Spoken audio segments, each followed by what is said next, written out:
The transport ship, Kitharan, drifted through the void between star systems, its hull scarred by decades of jury-rigged repairs and desperate modifications.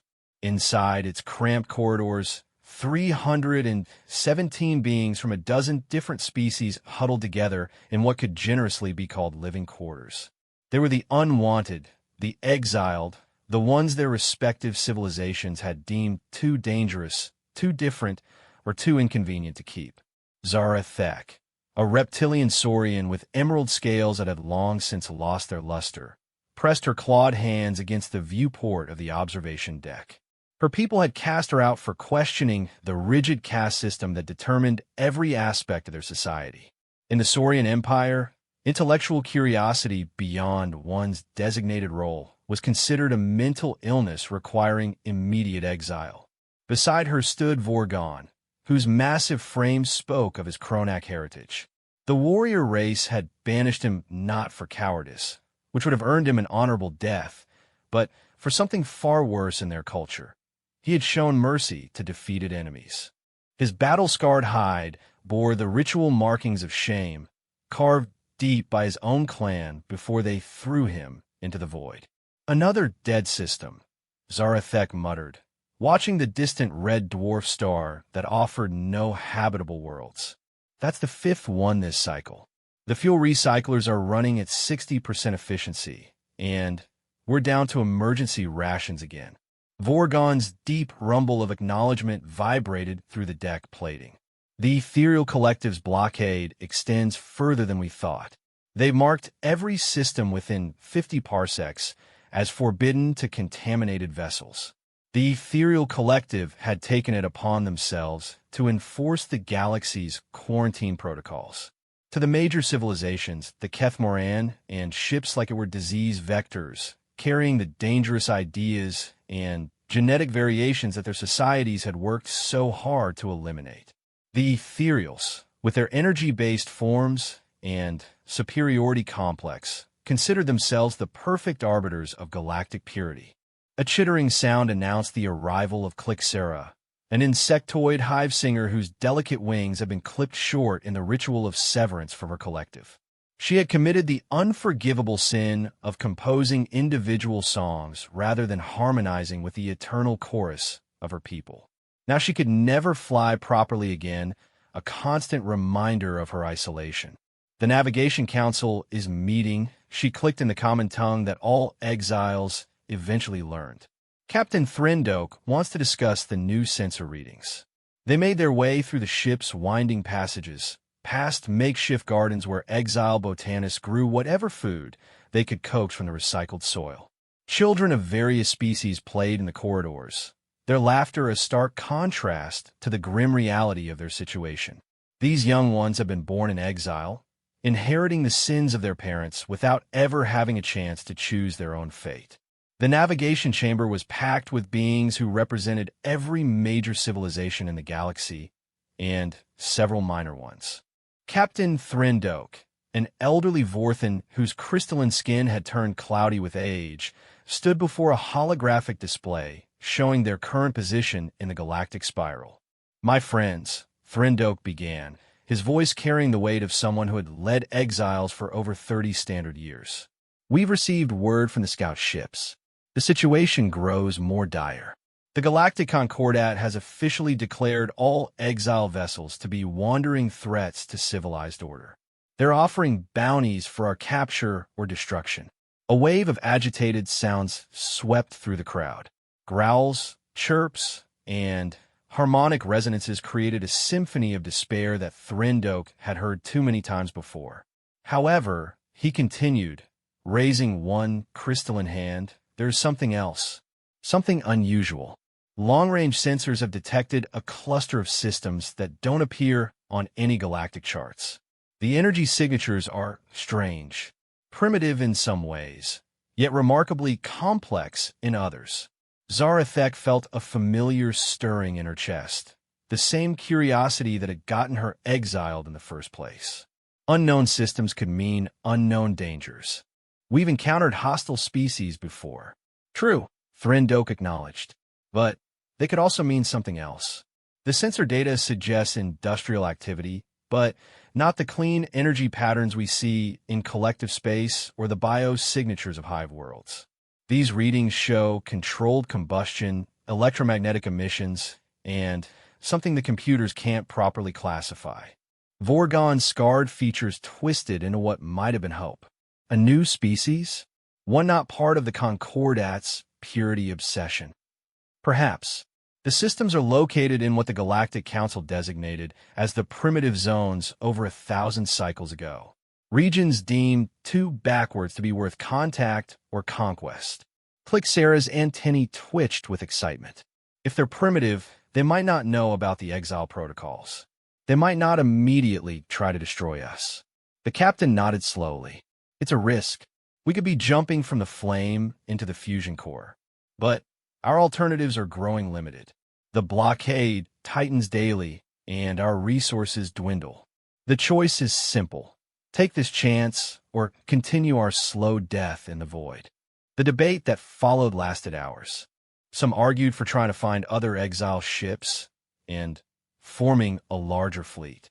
Others suggested hiding in the galactic rim until the political situation changed. But as the ship's systems groaned around them and the recycled air grew thin, the reality became clear. They were dying by degrees. The vote, when it came, was closer than anyone expected. 159 in favor of investigating the unknown systems, 158 against. Captain Threndok cast the deciding vote. We chart a course for the primitive zone, he announced. May whatever gods our peoples once believed in watch over us.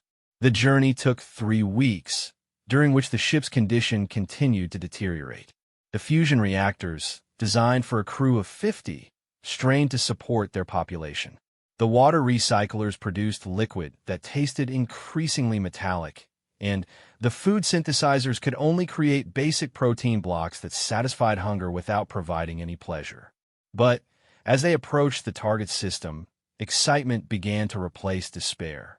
These readings are incredible, Zarathek breathed, studying the sensor displays.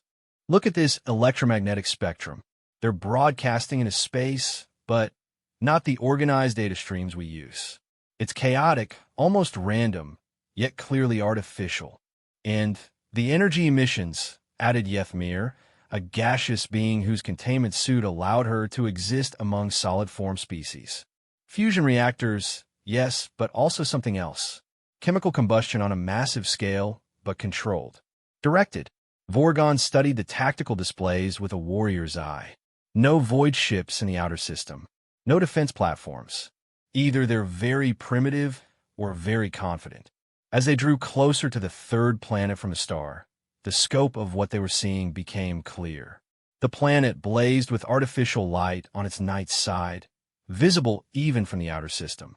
The electromagnetic emissions weren't random after all, but incredibly complex, carrying what appeared to be entertainment broadcasts, news feeds, and personal communications. By the ancient harmonies, Clixera whispered. They're talking to each other, constantly, across their entire planet. And look at this, Zarathek called out, her scientific training overriding her amazement. Orbital constructs. Not many, but sophisticated. And those signatures in the asteroid belt, mining operations. Captain Threndok made the decision that would change everything. Take us closer. Full stealth protocols. We observe before we make contact. The stealth systems, cobbled together from a dozen different technologies by exile engineers, wrapped the Kethmoran in a shroud of bent light and dampened energy signatures. They drifted through the outer system like a ghost, sensors drinking in every detail of this remarkable world. The planet itself defied classification. Unlike the carefully managed worlds of the Galactic Concordat, where every ecosystem was optimized and every resource flow controlled, this world was beautifully chaotic. Vast cities sprawled across continents without apparent planning, connected by networks of transportation that followed geography rather than efficiency algorithms. But it was the inhabitants themselves that truly stunned the exiles. Bipedal, mammalian stock, Zarethek reported, trying to keep her voice steady. But the genetic diversity, it's impossible. They show more variation within their species than exists between some of our different races. The humans, as they called themselves, came in dozens of different configurations. Their skin ranged from pale pink to deep brown, their hair from straight black to curly red, their features following no standardized template. It was as if someone had taken the genetic purification protocols that governed every major civilization and thrown them into a star. More shocking still was their behavior. Their fighting, Vorgon observed, studying the military movements across the planet's surface. But also trading. Sometimes the same groups that fight in one region cooperate in another. Their social structures make no sense. Added a cerebral named Nextoth, whose enlarged brain had gotten him exiled for thinking too much. Hundreds of different governments, thousands of different languages, millions of different belief systems. How do they function as a species? The answer came as they watched longer. The humans didn't function as a unified species, not in any way the galactic civilizations would recognize. They were chaotic, contradictory, and completely unpredictable. They created beautiful art while simultaneously preparing for war. They showed incredible compassion for strangers while treating their own families cruelly. They reached for the stars while destroying their own planet. They were everything the Galactic Concordat had spent millennia trying to eliminate from civilized space. And they were magnificent. Captain, Zarethek said quietly, I think we found our answer. These humans, they're exiles too. Their entire species lives the way we do, refusing to conform, choosing individual thought over collective harmony. Threndok stared at the data streams with wonder. A whole world of outcasts. A civilization built by beings who think like we do. The question is, Vorgon rumbled, will they accept more exiles? Or will they see us as the galaxy does, as contamination to be eliminated? The answer to that question would determine whether the Keth Moran had found salvation or sailed into its final trap. As they prepare to make first contact with humanity, the 317 exiles aboard could only hope that the universe still had room for those who refused to conform. In the depths of space, the battered exile ship drifted toward Earth, carrying with it the hopes of all the galaxies unwanted. Below them, 7 billion humans continued their chaotic, contradictory, beautiful existence, unaware that they were about to meet kindred spirits from among the stars. The first contact protocols developed by the Galactic Concordat emphasized careful observation, cultural assessment, and gradual introduction of advanced concepts. The exiles aboard the Keth Moran threw those protocols into the recycler and prepared to do what exiles did best: improvise, adapt, and hope for the best. After all, what do they have left to lose? Dr. Sarah Chun had been tracking the anomaly for 3 days before she finally convinced someone to take her seriously. The radio telescope array at Arecibo had picked up something that didn't belong in the cosmic background noise, something that moved with purpose and intelligence through their solar system. It's definitely artificial, she explained to the emergency session of the International Space Monitoring Consortium, her voice crackling through encrypted channels to government officials across the globe. The object is roughly 800 meters long, composed of materials we can't properly identify, and it's been conducting what can only be described as reconnaissance of our planet. General Harrison, speaking from the Pentagon, cut straight to the point. Is it hostile?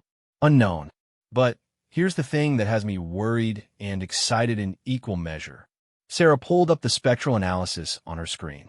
The energy signatures suggest technology far beyond our current capabilities, but the construction methods appear improvised, like someone took advanced tech and held it together with the equivalent of duct tape and prayers. Dr. Yuki Tanaka from the Japanese Space Agency leaned forward in his video feed. You're saying we're dealing with aliens flying a broken spaceship? Or refugees, Sarah said quietly.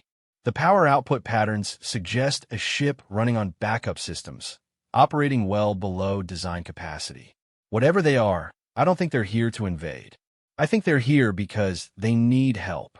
The debate that followed split along predictable lines. Military officials wanted to prepare defensive measures and establish communication protocols that assumed hostile intent. Scientists pushed for peaceful contact and information sharing. Politicians worried about public panic and economic disruption. It was Dr. Rajesh Patel from the Indian Institute of Technology who offered the most practical suggestion. Why don't we ask them what they want?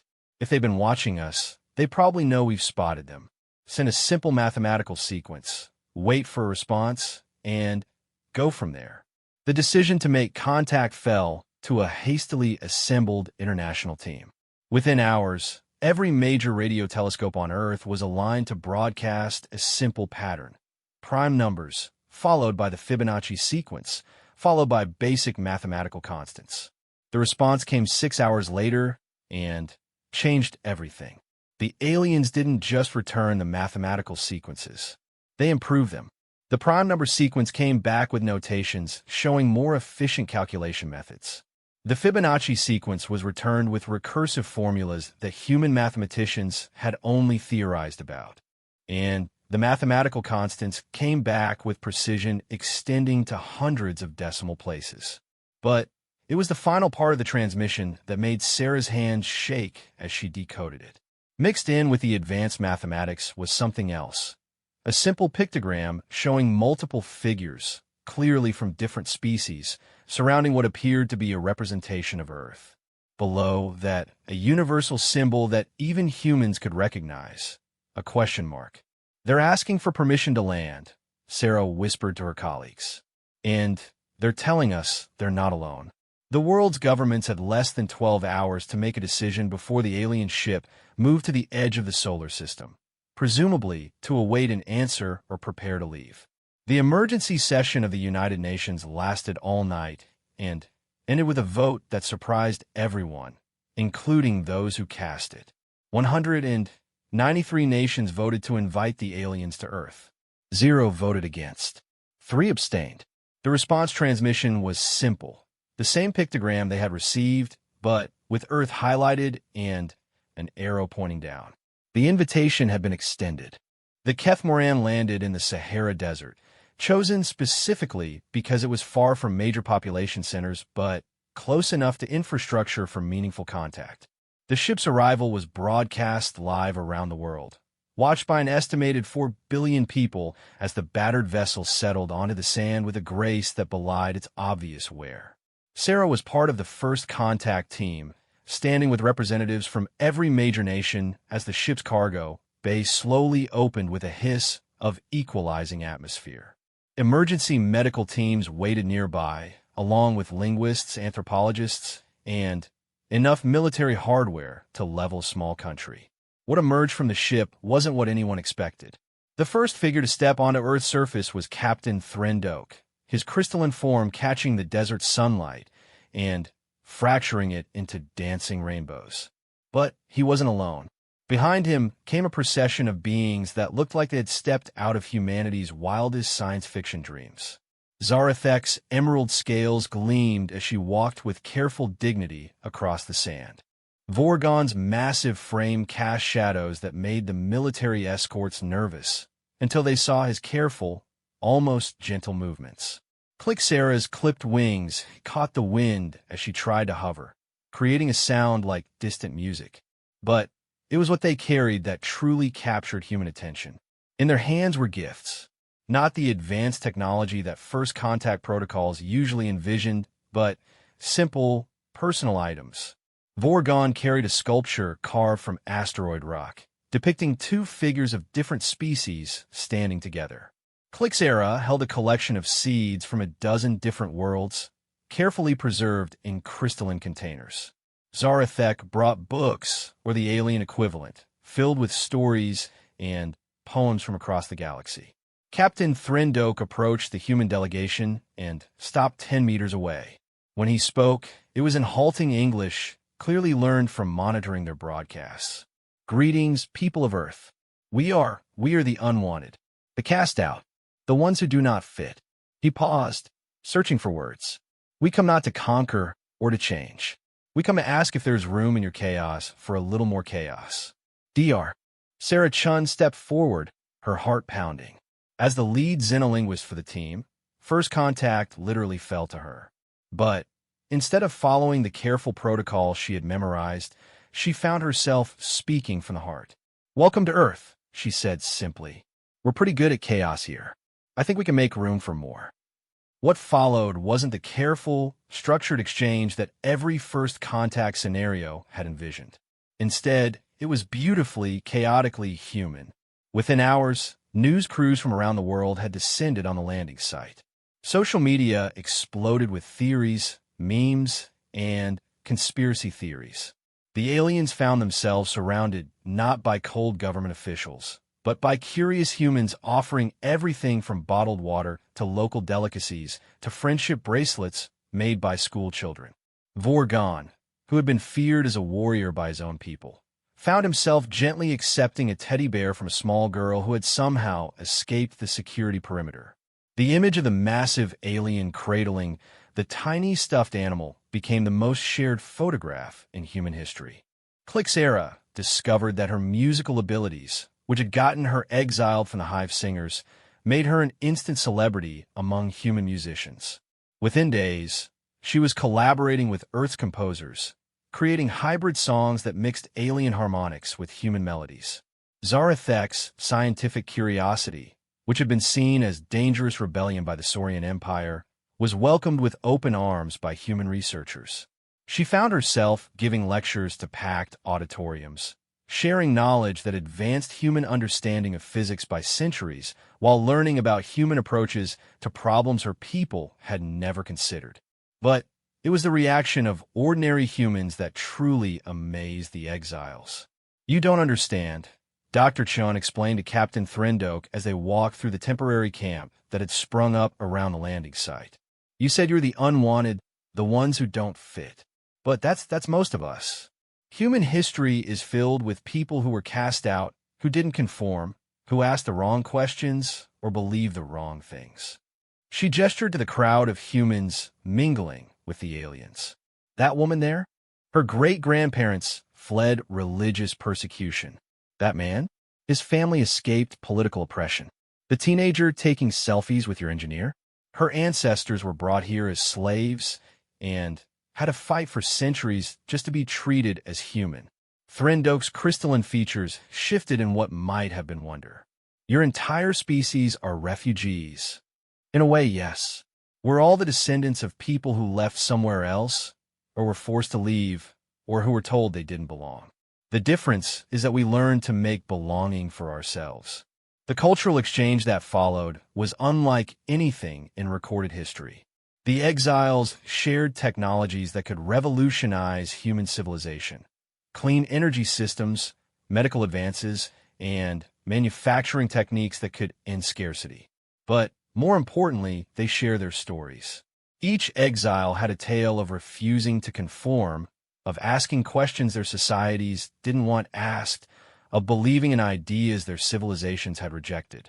And, to humans, these weren't tales of failure or corruption. They were tales of heroism.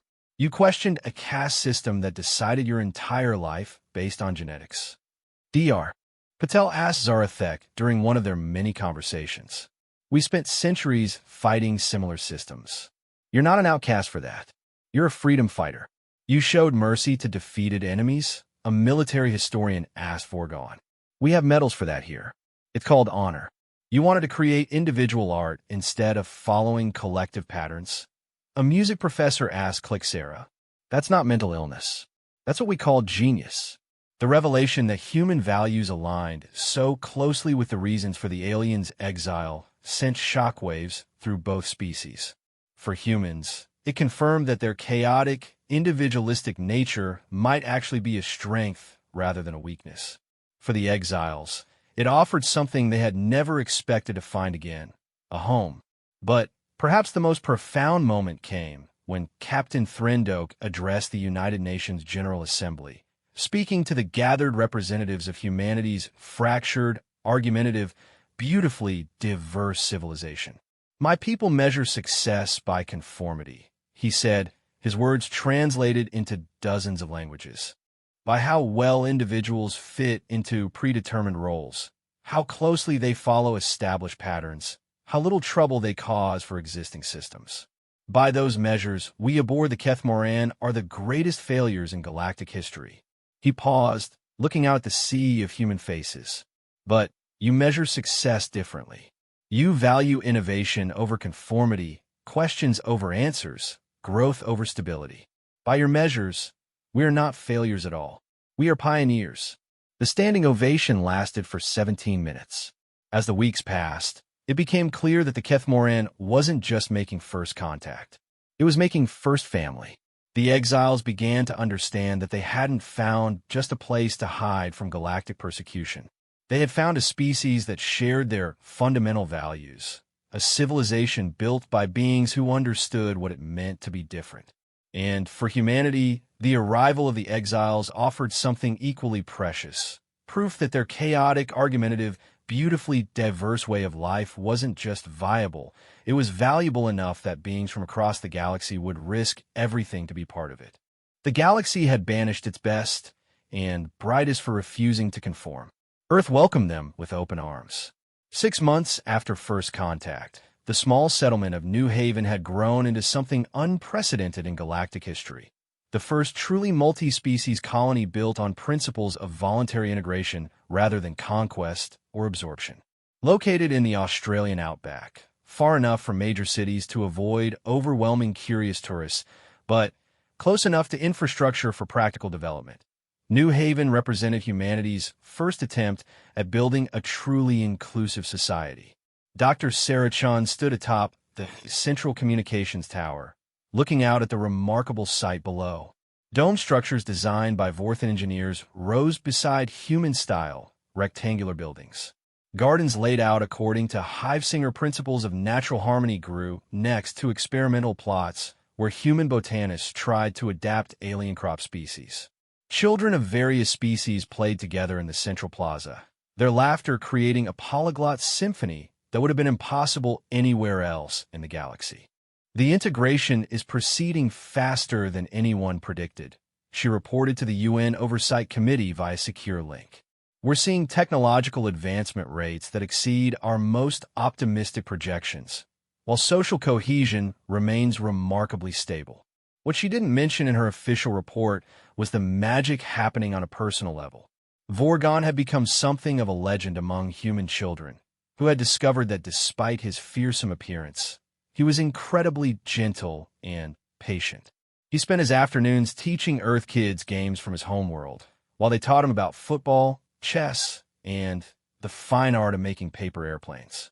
Zarathek had partnered with human scientists to establish research protocols that combined the rigorous methodology of human science with the broader perspectives available to beings who had studied dozens of different worlds. Their joint papers on theoretical physics had already revolutionized human understanding of faster-than-light travel, even though they still lacked the resources to build actual FTL drives. Clixera had become the heart of New Haven's cultural life, organizing evening concerts where human musicians collaborated with aliens who perceived sound in ways humans couldn't imagine.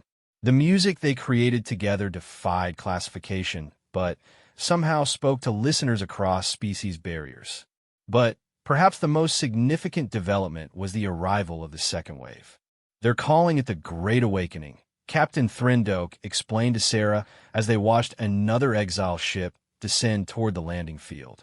Word has spread through the exile networks. A planet where the unwanted are wanted, where difference is celebrated rather than eliminated. Ships that have wandered the void for decades are changing course for Earth. The new arrivals brought fresh challenges and opportunities. The crystalline fragments were a Gestalt species that had been exiled for refusing to maintain the rigid mental harmony their people demanded. Their ability to process information through distributed consciousness made them natural partners for human computer scientists working on artificial intelligence. The wandering poets came from a civilization that had eliminated individual expression in favor of collective narrative. Their crime had been writing personal stories, creating individual myths rather than contributing to the approved cultural canon. Human writers welcomed them with enthusiasm that brought tears to alien eyes that had never expected to encounter kindred spirits. Most remarkably, the gentle giants arrived from a warrior culture similar to Vorgon's people. But where Vorgon had been exiled for showing mercy, these beings had been cast out for refusing to fight at all. Their absolute pacifism had been seen as mental illness by their species, but humans recognized them as something else entirely. Conscientious objectors, beings who had chosen principle over social acceptance. Each new group brought technologies, perspectives, and knowledge that had been deemed too dangerous or disruptive for their home civilizations. But in the chaos of human society, these dangerous ideas found fertile ground. The fragments' distributed processing techniques led to breakthroughs in quantum computing that promised to revolutionize information technology.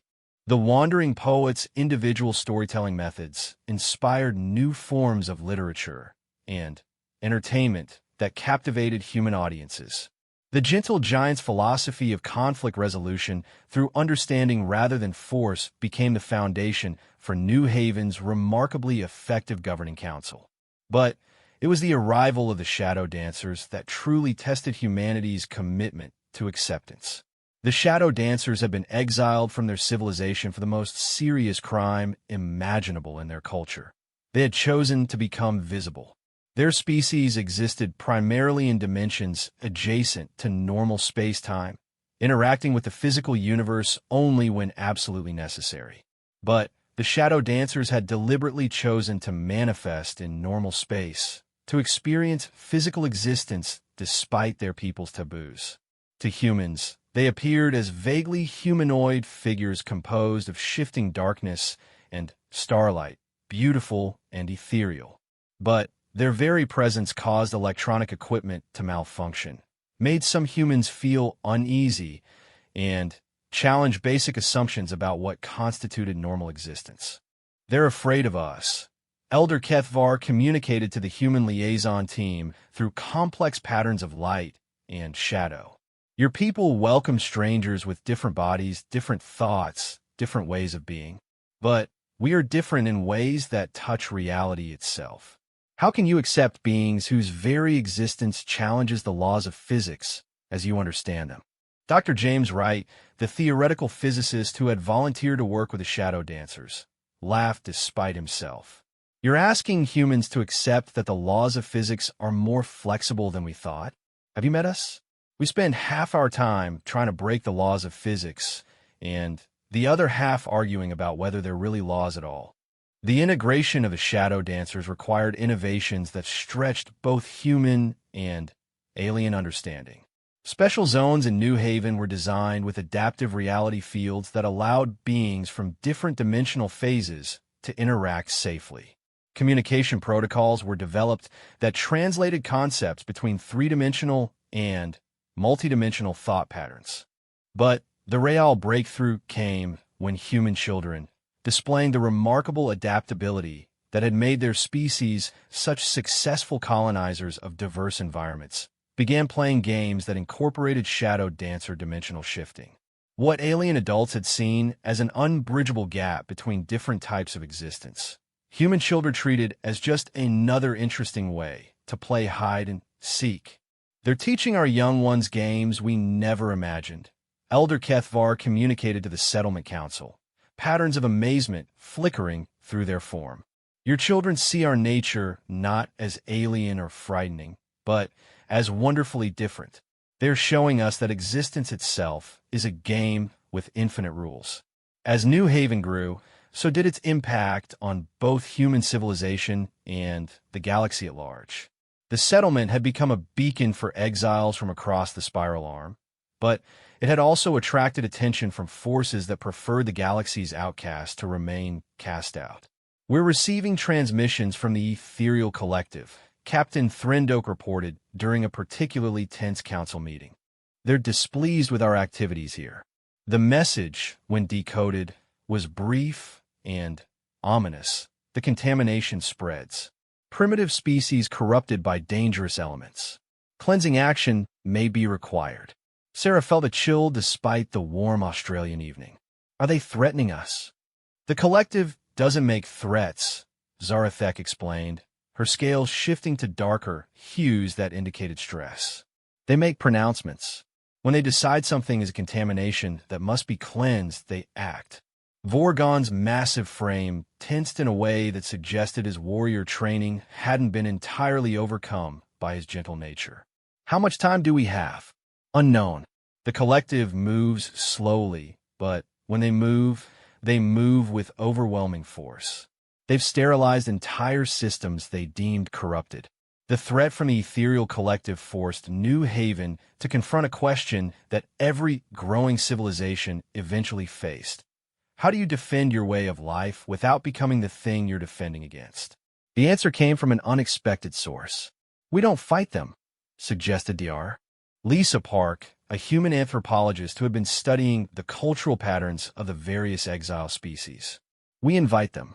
The silence that followed her statement was profound. Invite them. Threndok's crystalline form flickered with confusion. The collective has spent millennia enforcing galactic purity. They're energy beings who consider themselves the pinnacle of evolution. Why would they want anything to do with us? Lisa smiled in a way that suggested she had spent considerable time thinking about this problem. Because every civilization has its outcasts, even energy beings who think they're perfect. What if the collective has exiled members who asked the wrong questions, who showed too much interest in physical matter, who displayed individual curiosity rather than collective certainty? The implications of her suggestion rippled through the council like shockwaves through crystal. You're suggesting they're ethereal exiles? Plixera's antennae twitched with excitement. Beings of pure energy who have been cast out for being too individual, too curious, too willing to interact with lesser species. It would explain why the collective is so rigid, Zarathek added thoughtfully. If they've eliminated everyone who questioned their superiority, who remained would be true believers in their own perfection. Vorgon rumbled with something that might have been admiration. A trap baited with acceptance. Use their own exile system against them. The plan that emerged from that meeting was audacious even by human standards. Instead of preparing defensive measures against the ethereal collective, New Haven would broadcast a message throughout the galaxy, an open invitation to any being, from any species, who had been cast out for refusing to conform, including ethereals. The broadcast, transmitted on frequencies that carried across dimensional boundaries, was simple. To all the unwanted, the questioning, the different, you have a home here. Bring your dangerous ideas, your forbidden questions, your unacceptable differences. Earth welcomes the galaxy's outcasts. The response came faster than anyone expected. 3 days after the broadcast, a shimmering distortion appeared in the space above New Haven. It was an ethereal, but unlike any the exiles had encountered before. Where the collective members they had observed through long-range sensors were blazing pillars of pure, ordered energy, this being flickered with chaotic patterns of light and darkness. The entity that called itself Fluxera had been exiled from the collective for the ultimate crime, curiosity about physical existence. It had been cast out for wanting to understand matter-based life, rather than simply considering it inferior. I felt your call across the void. Fluxera communicated through modulated electromagnetic fields that human equipment could barely interpret. I have wandered the energy streams for eons, believing I was alone in my fascination with corporeal existence. To learn that there are others who question, who seek, who refuse to accept the boundaries of their birth, it is a wonder beyond calculation. The arrival of an ethereal exile changed everything. Fluxera brought with it knowledge of energy manipulation that made previous alien technologies look primitive. More importantly, it brought proof that even the galaxy's most supposedly perfect species produced individuals who didn't fit the mold. As Fluxera began working with human scientists to understand the relationship between energy and matter, between thought and reality, New Haven took on a new significance. It wasn't just a refuge for the unwanted. It was a laboratory for a new kind of civilization, one built on the principle that diversity of thought and being was strength rather than weakness. But, perhaps most importantly, it was sending a message to the galaxy that would change everything. That the exiles weren't the failures their societies had claimed they were. They were the seeds of something new, something better, something that could only grow in soil prepared by beings brave enough to question everything. The ethereal collective would come eventually, bringing with them the combined might of the galaxy's enforcer civilizations. But when they arrived, they would find something they had never encountered before. A united front of every being their purges had created, every exile their certainty had produced, every question their answers had spawned. They would find their own contradictions given form and ready to fight for the right to exist. The ethereal collective arrived exactly 18 months after New Haven had broadcast its galaxy-wide invitation to exiles. They came not as explorers or diplomats, but as exterminators, bringing with them a fleet that represented the combined military might of 12 major galactic civilizations. Dr. Sarah Chun watched the assembled armada through the enhanced sensors that Fluxera had helped human engineers develop.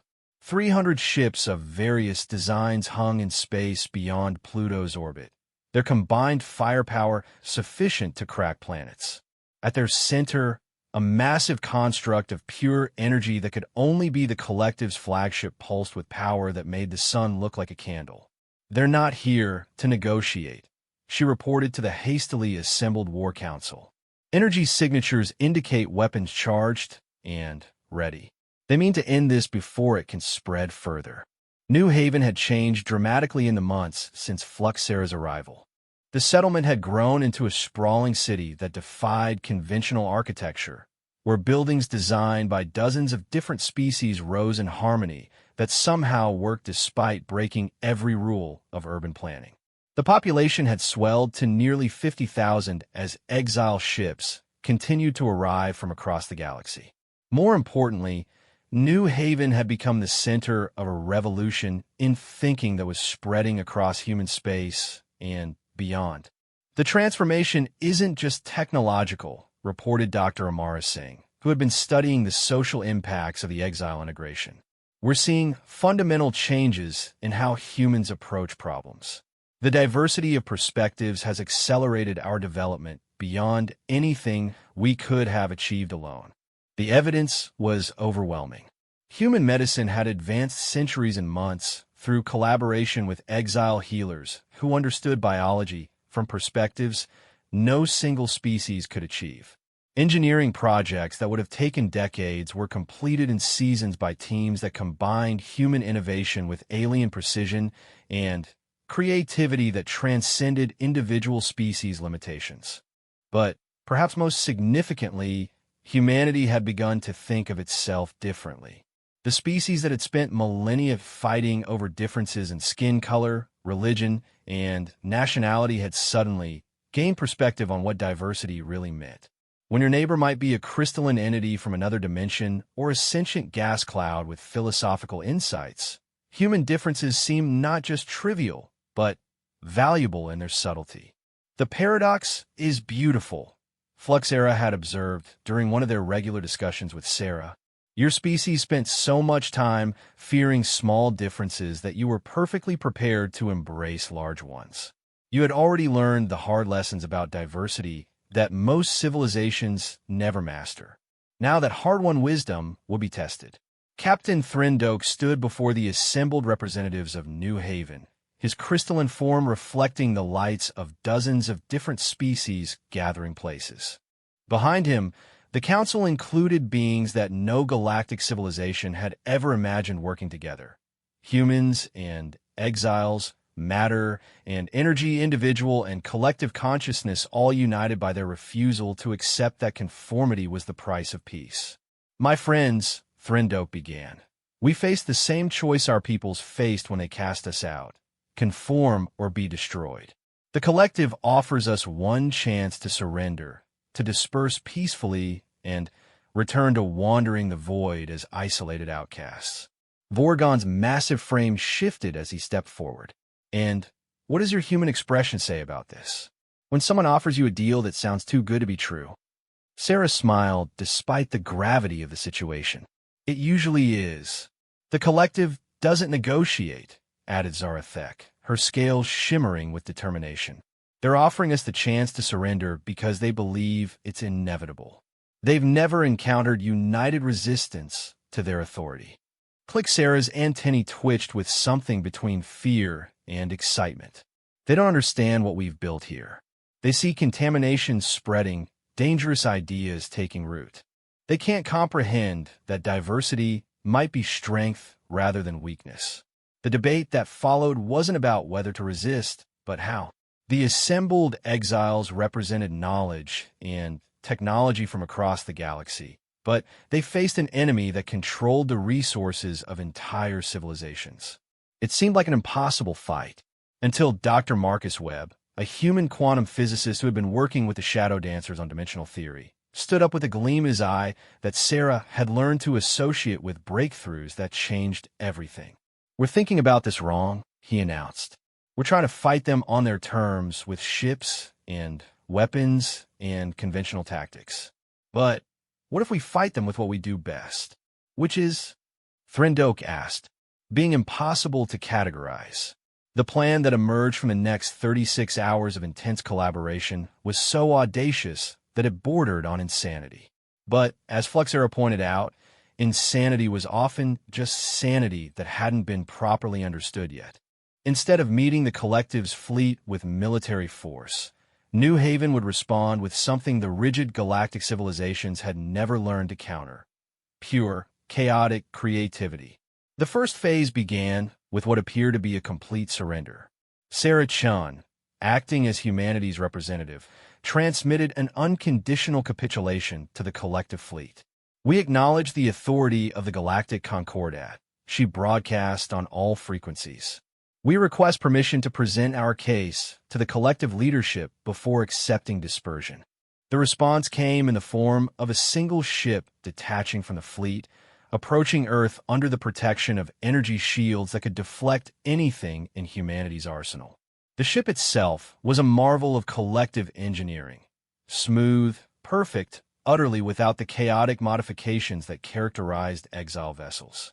But when the collective representatives came aboard the specially prepared station that had been constructed in Earth's orbit, they walked into something their rigid thinking hadn't prepared them for: an art exhibition. The station's central chamber had been transformed by human artists working with exile technicians into a space that defied description. Vorgon stone sculptures stood beside holographic displays of Clixera's music. Zarathek's mathematical theorems were presented as interactive light shows. The Shadow Dancers had contributed installations that existed in multiple dimensions simultaneously.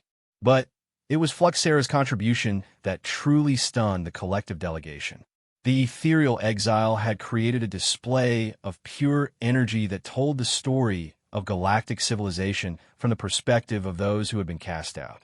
It was art that could only be fully appreciated by energy beings. It somehow spoke to matter-based consciousness as well. "This is the contamination you fear," Sarah explained to the three collective representatives who materialized in the chamber. "Art, music, stories that don't fit approved templates. Ideas that question accepted wisdom. The terrible plague of creativity that we've brought to your ordered galaxy." The lead representative, a being of pure geometric light that called itself Prime Harmony, pulsed with what might have been confusion. "These displays serve no functional purpose. They advance no approved technological development. They contribute nothing to galactic efficiency." "Exactly," Sarah said simply. "They exist for the pure joy of existence. They're beautiful because they're beautiful, not because they serve some greater function." What followed wasn't negotiation in any traditional sense. The collective representatives weren't prepared for an argument that didn't follow logical structure. How do you debate beings who claim that efficiency isn't the highest good, that conformity might actually be weakness, that diversity of thought could be more valuable than unity of purpose? But the real shock came when Prime Harmony began to resonate with Fluxera's energy sculpture. This pattern, Prime Harmony admitted, its geometric form flickering with uncertainty. It suggests mathematical relationships we have not considered, variables in a universal equation that we classified as irrelevant. Fluxera's response rippled through dimensions. I was exiled for asking whether those variables might not be irrelevant, whether the universe might be more complex than our equation suggested. That question is forbidden, Prime Harmony stated, but there was something in its energy signature that suggested the prohibition might not be absolute. Sarah saw her opening. Why? The question hung in the air like a challenge. Prime Harmony's form flickered through several configurations before settling into something that looked almost individual. Because if the variables are not irrelevant, then our solutions are incomplete. If our solutions are incomplete, then our authority is questionable. If our authority is questionable, then maybe the galaxy doesn't need to be purified, Sarah finished gently. Maybe it needs to be celebrated. What happened next will be debated by xenologists for centuries.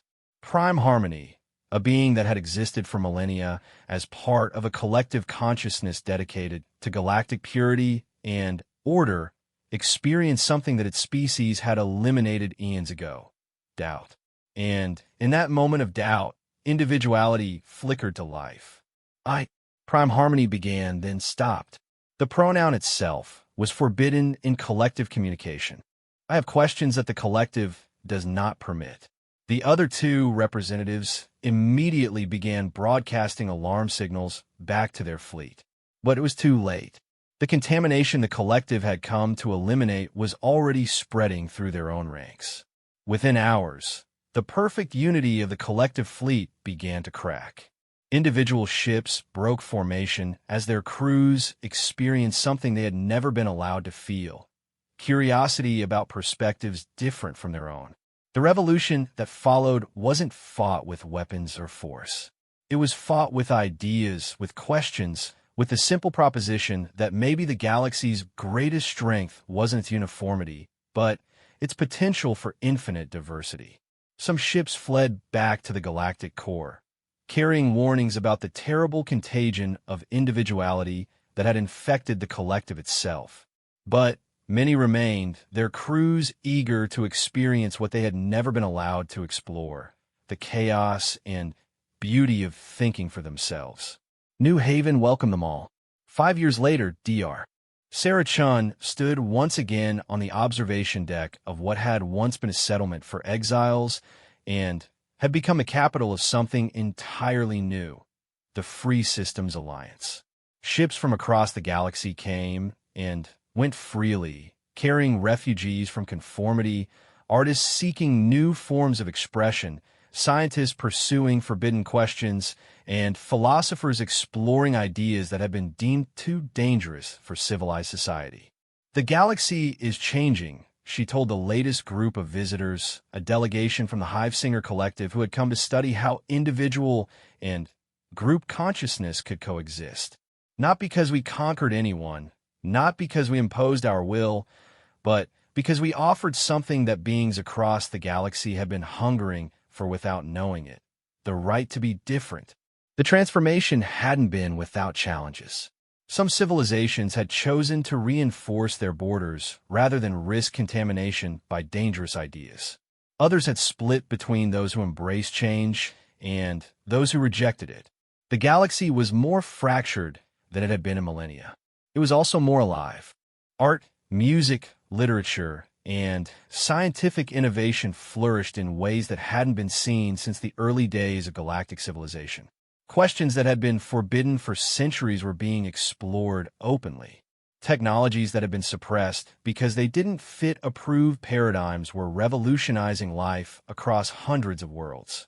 And at the center of it all was Earth, the world that had welcomed the galaxy's outcasts and shown them that exile could be the beginning of something greater rather than the end of everything. You want to know the secret? Sarah often told visitors who asked how humanity had managed to unite such diverse beings. We didn't unite them. We just showed them that they were already connected by the one thing that made them all exiles: the refusal to believe that different meant wrong. The galaxy had cast out its questioners, its dreamers, its innovators, believing that conformity was the price of peace. Instead, they had planted the seeds of their own transformation, and Earth had given those seeds a place to grow.